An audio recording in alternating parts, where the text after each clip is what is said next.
komando. Oke, baik. Izinkan saya menyampaikan program rencana tindak lanjut dalam PKG, pengembangan kompetensi guru olahraga. Nah, ini di RTL ini saya akan mengambil judul yaitu senja. Apa itu senja? Bukan anak senja ya, tapi judulnya aja senja, itu senam Jumat sehat. Nah, ini RTL ini tujuannya adalah untuk memenuhi program yang sudah saya ikuti selama ini, dan ini adalah salah satu rencana tindak lanjut saya yang akan saya aplikasikan bersama teman-teman guru-guru di SDN Aren Jaya 4 ini. Karena tugas ini dalam bentuk komunitas belajar, harus dibuat dalam komunitas belajar. Nah, lanjut ke kenapa senja ini ada. Di latar belakangi karena melakukan aktivitas olahraga mempunyai banyak tujuan. Di antaranya adalah untuk memelihara dan meningkatkan kesehatan dan kebugaran tubuh. Melalui olahraga dapat dikembangkan bukan hanya kecakapan fisik, tetapi juga kecakapan mental, spiritual, emosional, dan intelektual. Di samping itu, tujuan aktivitas olahraga adalah untuk meningkatkan budaya hidup aktif. Melalui kegiatan olahraga dapat membentuk kebugaran seseorang. Salah satunya adalah yang akan direncanakan yaitu kegiatan senam bersama di sekolah setiap hari Jumat. Kemudian senam ini nantinya selain dipimpin oleh saya dan guru olahraga lainnya serta instruktur, akan dipimpin oleh peserta didik dari kelas 4, 5, dan 6. Nah, ini akan menjadi sebuah tugas proyek untuk kelas 4, 5, 6 seperti itu. Karena selama ini yang sudah berjalan senam yang ada itu anak-anak kurang antusias. Salah satunya karena mungkin senamnya sudah bosan atau dia pengen ke versi yang baru. Nah, inilah kita akan coba buat anak-anak, suruh membuat gerakan, variasi video, musiknya dan segala sesuatunya sesuai dengan keinginan mereka. Seperti itu. Ini adalah latar belakang adanya senja. Kemudian yang selanjutnya tujuannya adalah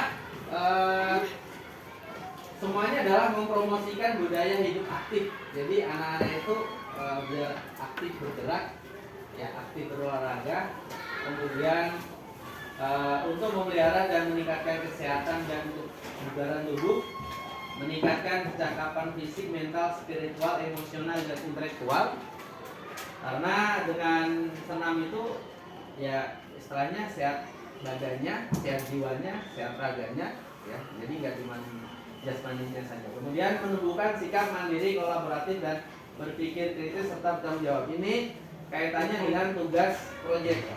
Ya, karena kan nanti kita berikan tugas, nanti saya minta terutama untuk Bapak Ibu guru kelas 4, 5, 6 ini untuk bisa memberikan atau memfasilitasi anak-anaknya untuk bisa belajar berkelompok untuk membuat sebuah rangkaian gerakan senam. Dan nanti gerakan ini akan ditampilkan di setiap hari Jumat, di minggu pertama dan minggu ketiga. Senamnya tidak, nanti mereka anak-anak akan memilih sendiri. Kira-kira saya mau senam apa nih? Misalnya contohnya yang lagi viral, nah dia mau misalnya senam apa, ya, silakan. Nanti bisa dipraktekkan di lapangan. Kemudian CPN-nya adalah tujuannya adalah untuk meningkatkan budaya hidup aktif. Karena saya lihat pada saat senam yang saya pimpin itu ada anak yang aktif bergerak, ada anak yang cuma diam saja. Kalau nggak kita samperin, nggak bergerak. Jadi tujuannya kalau senamnya sesuai dengan pilihannya, dengan keinginannya, makanya mereka juga akan ikut bergerak aktif. Kemudian langkah-langkahnya nanti ini di setiap kelas akan 4, 5, dan 6 akan membuat kelompok, berdiskusi, kemudian mereka akan berlatih kurang lebih seminggu 3 kali. Kemudian setiap kelas diberikan kesempatan di hari Jumat untuk menampilkan hasil latihannya tadi. Kemudian akan ada evaluasi di setiap pertunjukan ya, atau setiap dia menampilkan dia di mana itu akan dia adakan evaluasi kira-kira gerakan senam itu terlalu sulit atau terlalu banyak narinya, ngedance-nya atau senamnya gitu. Nanti kan ada kira-kira. Kemudian setiap kelompok ini diberikan kebebasan untuk memilih musik dan gerakannya sesuai dengan budaya dan norma yang berlaku. Murid juga bebas menentukan kapan mereka berlatih dan dengan siapa. Ini mau setelah pulang sekolah boleh, kemudian mau nyewa instruktur juga boleh. Tujuannya supaya nanti dia punya tanggung jawab. Minggu besok saya akan tugas nih mimpin di depan.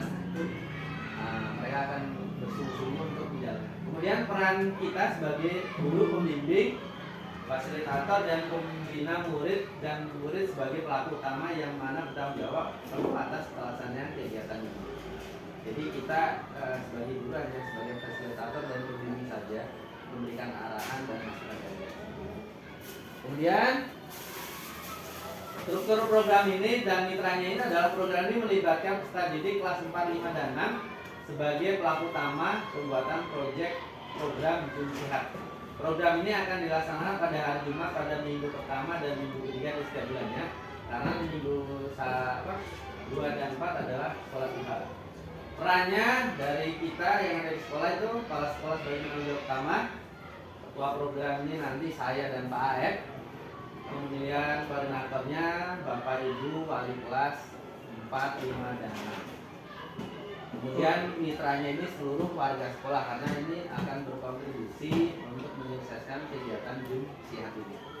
Lanjut, kapasitas sekolah ini kalau lihat sekarang kan apa ya? Kalau berpikir harus base tinggi ya, berbasis aset. Nah, ini yang saya rasa karena di sekolah kita ini banyak guru-guru yang mumpuni, kemudian juga mensupport segala kegiatan yang ada di sekolah.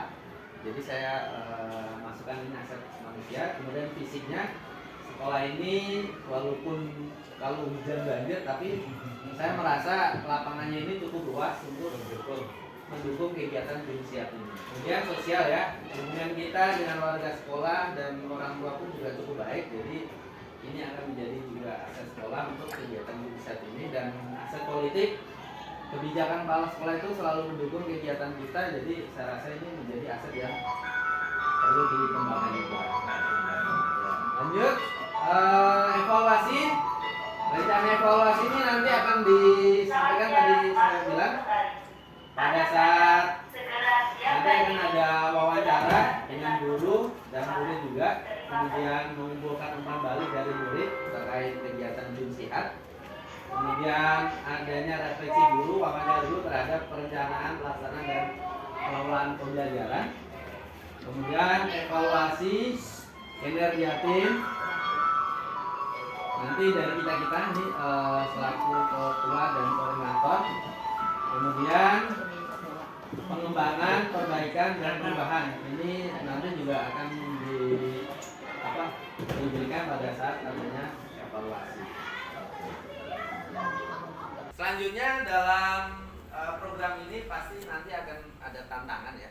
Salah beberapa tantangan yang sudah terdeteksi dari sekarang ini adalah padatnya kegiatan sekolah, karena ini tahun ajaran baru, kegiatan ekskul sudah berjalan, kegiatan KBM pun juga sudah berjalan, bahkan peserta didik kita itu ada yang sudah mengikuti les di luar sekolah. Jadi itu tantangannya. Kemudian jarak rumah peserta yang cukup jauh. Ini peserta didik kita itu ada yang beberapa rumahnya jauh dari lingkungan SD Narja 4 ini. Yang kedua, antara per kelompok nanti itu pasti juga jaraknya juga tidak akan dekat, pasti juga jauh. Kemudian ketiga, tidak diizinkan membawa alat komunikasi ke sekolah, karena nanti pada saat kegiatan ini atau latihan ini mereka itu memakai HP ataupun yang lainnya untuk memudahkan dalam untuk latihan. Dan solusinya dari yang tiga ini adalah, yang pertama adalah memanfaatkan waktu sebaik mungkin yang tadi sudah dengan adanya agenda mereka masing-masing. ini menjadi sebuah tugas, jatuhnya pembelajarannya kurikuler ya, kegiatan yang di luar dari pembelajaran inti. Pelaksananya masih di sekolah juga bisa, ataupun di luar sekolah juga bisa. Jadi kita harus berkomunikasi dengan bapak, ibu guru, bahkan orang tua juga untuk bisa memanajemen waktunya dengan baik. Kemudian yang kedua, latihan dilaksanakan setelah pulang sekolah dan di kelas. Tadi untuk menghindari rumah saya di sana, rumah saya di sini. Akhirnya kita coba ambil keputusan latihannya di sekolah. Jadi pada setelah pulang sekolah, misalnya menunggu jeda PM, les atau eskul, itu kita bisa gunakan untuk latihan.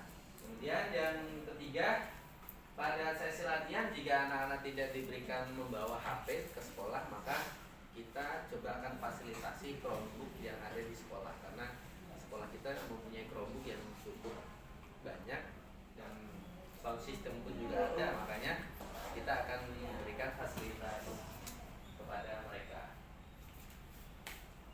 Itu saja yang bisa saya sampaikan. Sekali lagi mohon maaf dan terima kasih atas perhatiannya, dan saya harap sekali lagi kepada Bapak Ibu guru, terutama Bapak Ibu guru kelas 4, 5, dan 6 untuk bisa berkolaborasi dengan kami guru PJOK untuk mensukseskan senja ini, karena tanpanya ada kolaborasi kerjasama dari Bapak Ibu guru juga, kegiatan ini tidak akan berjalan dengan baik. Terima kasih, itu saja.